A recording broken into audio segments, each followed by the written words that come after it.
हम हमेशा देश के लिए जिए हैं, देश के लिए मरे हैं, इसलिए हम अपनी बात भी देश के हित में रख करके ही कहें। भारत माता की जय, भारत माता की जय, भारत माता की जय। पूर्व सैनिक आए हैं, नई रोशनी लाए हैं, पूर्व सैनिक आए हैं, नई रोशनी लाए हैं। पूर्व सैनिक की क्या पहचान? सेवा, साहस और सम्मान। पूर्व सैनिक की क्या पहचान? सेवा, साहस और सम्मान। पूर्व सैनिक जिंदाबाद, जिंदाबाद जिंदाबाद, पूर्व सैनिक जिंदाबाद, जिंदाबाद जिंदाबाद। आवाज दो, आवाज दो। जय हिंद। मैं कैप्टन आज़ाद। हर महीना हमारे जो श्याम सुंदर पटेल साहब है, हर महीना पूर्व सैनिकों का यहाँ एक मीटिंग करते हैं।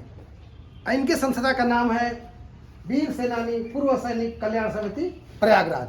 तो आज इनसे मैं बात करूंगा कि ये वन रैंक वन पेंशन के बारे में हर महीने ये कुछ ना कुछ बताते रहते हैं।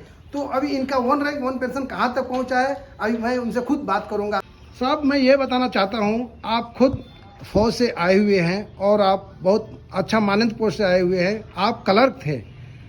अभी वन रैंक वन पेंशन आपको, आप कागज़ के बारे में ज़्यादा जानते हैं कि कैसे कार्रवाई होती है, तो अभी तक ये कार्रवाई कहाँ तक पहुँची है जो सैनिक इंतज़ार कर रहे हैं अभी तक?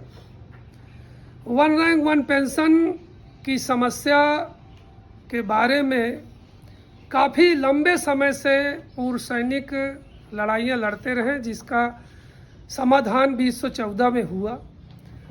2014 के बाद 19 में इसका पुनरीक्षित pension one rank one pension की बननी थी, जिसको बनाने के लिए 22 में सरकार ने इसे बनाया और एक अध्यादेश जारी किया, जिसमें बड़ी बड़ी मोटी मोटी 7 विसंगतियां रह गईं, जिनके वजह से पूरे भारतवर्ष के 28 लाख पेंशनर उससे आक्रोशित है और पिछले 20 फरवरी से जंतर मंतर पे धरना देते हुए अपनी बात को सरकार तक पहुंचाने का प्रयास कर रही है।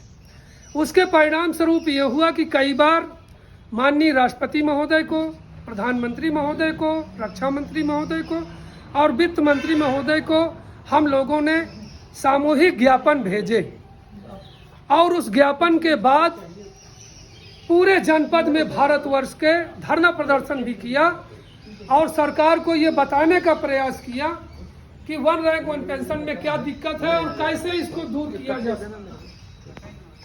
उसी के तहत ये मीटिंग आज Tapovan park New Cantt Prayagraj में चल रही है, जिसमें इलाहाबाद के कोने कोने के हमारे एरिया वाइज प्रतिनिधि और कमेटी के लोग यहाँ बैठे हैं। हमने 1 महीना में क्या किया और आगे क्या करेंगे, इसकी रणनीति बनाने के लिए यहाँ आए हुए हैं।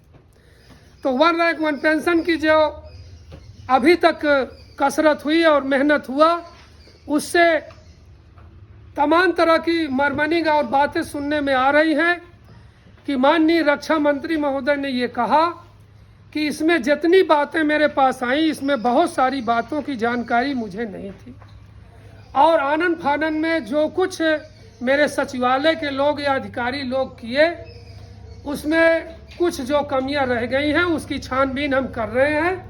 आने वाले समय में इसको संशोधित किया जाएगा।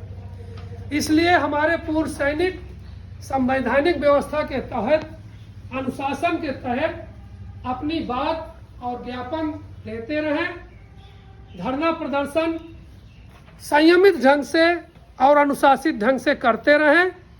हम कोई ऐसा काम ना करें कि देश को या राष्ट्र की संपत्ति को नुकसान हो। हम हमेशा देश के लिए जिए हैं, देश के लिए मरे हैं, इसलिए हम अपनी बात भी देश के हित में रख करके ही कहेंगे। सर, दिल्ली वालों के लिए आप क्या मैसेज देना चाहते हैं जो वहाँ बैठे हुए हैं? दिल्ली में जो धरना प्रदर्शन पे बैठे हैं, उनका तन मन धन से हमारा सहयोग है। हम उनका मनोबल बढ़ाते हैं, हम उनका उत्साह बढ़ाते हैं। वो हमें जो कहते हैं वो हम करने को तैयार रहते हैं। अगर वो दिल्ली बुलाते हैं तो पूरे देश से पूर्व सैनिक वहाँ मजमा लगाते हैं और धरना प्रदर्शन करते हैं। और जब वो कहते हैं ज्ञापन जिले स्तर पर दिया जाए तो हम जिले में देते हैं। अगर वो कहते हैं जिले स्तर पर धरना प्रदर्शन किया जाए तो हम प्रयागराज वालों ने पत्थर गिरजा घर पे सारा दिन धरना प्रदर्शन हजारों हजार की संख्या में एकत्रित होकर के दिया और ज्ञापन दिया प्रशासन को। हम बड़े अनुशासित तरीके से दिल्ली वालों के आदेश को मानने के लिए उत्सुक हैं और उनका तन मन धन से सहयोग कर रहे हैं। सर, क्या उम्मीद है कि क्या ये सरकार हम लोगों की बात मान जाएगी, पूर्व सैनिकों की बात मान जाएगी, या जो भी विसंगतियां है वो पूरा कर देगी या उस पर रिव्यू करेगी? पूरा भरोसा है। हर व्यक्ति किसी उम्मीद पे लड़ाई लड़ता है, कोई आसरा के लिए लड़ाई लड़ता है। हम भी संवैधानिक तरीके से, ये कोई नई व्यवस्था नहीं है। जब से संविधान बना है, आम नागरिक को या आम कर्मचारी को सबको अपनी बात कहने का तौर तरीका है और उसकी यूनियन बनी है और पूरी उम्मीद के साथ वो काम करते हैं। और आने वाली सरकारें या जो वर्तमान सरकारें हैं वो कोई ना कोई उनकी बात सुनता है, उसकी बात मानी जाती है। लेकिन सरकार का कोई प्रतिनिधित्व वहाँ तो गया नहीं मिलने के लिए पूर्व सैनिकों से कि आप लोग कितने दिन बैठे हुए हो, आपका कोई क्या बात है, मैं आपकी बात मैं आगे उठाऊं? ये बात बिल्कुल आप सही कह रहे हैं, लेकिन सरकार के प्रतिनिधि लोकसभा सांसद होते हैं। हम लोगों को जो निर्देश मिला कि लोकसभा सांसद को ज्ञापन दिया जाए, हमने लोकसभा सांसद को ज्ञापन दिया और सांसद महोदय ने रक्षा मंत्री को चिट्ठी लिखा और उस चिट्ठी का जवाब भी रक्षा मंत्री ने दिया कि हम इसकी जांच पड़ताल कर रहे हैं और जो विसंगतियां हैं उसको दूर करने का प्रयास करेंगे। देखा गया है कि यूट्यूबर या सोशल मीडिया पर ये बातें चलती है कि 1 रैंक 1 पेंशन, इसकी विसंगतियां, लेकिन आज तक मैं ये नहीं देखा है कि कोई नेशनल मीडिया इसकी खबर चलाई हो। देखिए, ऐसा है, मीडिया तो मीडिया ही होती है, चाहे अखबार का प्रिंट मीडिया हो, चाहे इलेक्ट्रॉनिक मीडिया टीवी का हो, और यूट्यूब और सोशल मीडिया तो इस समय नंबर 1 पे चल रहा है। तो सोशल मीडिया को ही हम नंबर 1 मान के चलते हैं कि हमारी बात पल पल की सरकार तक और सरकार की बात जनता तक पहुंचाने का काम सोशल मीडिया करता है। मैं बधाई देता हूं यूट्यूब वालों को और सोशल मीडिया पे काम करने वालों को कि उन्होंने सारी मीडिया को पीछे छोड़ते हुए आगे पहुंच करके काम कर रहे हैं और उसके माध्यम से सरकार को पल पल की घड़ी की हमारी सूचनाएं हैं।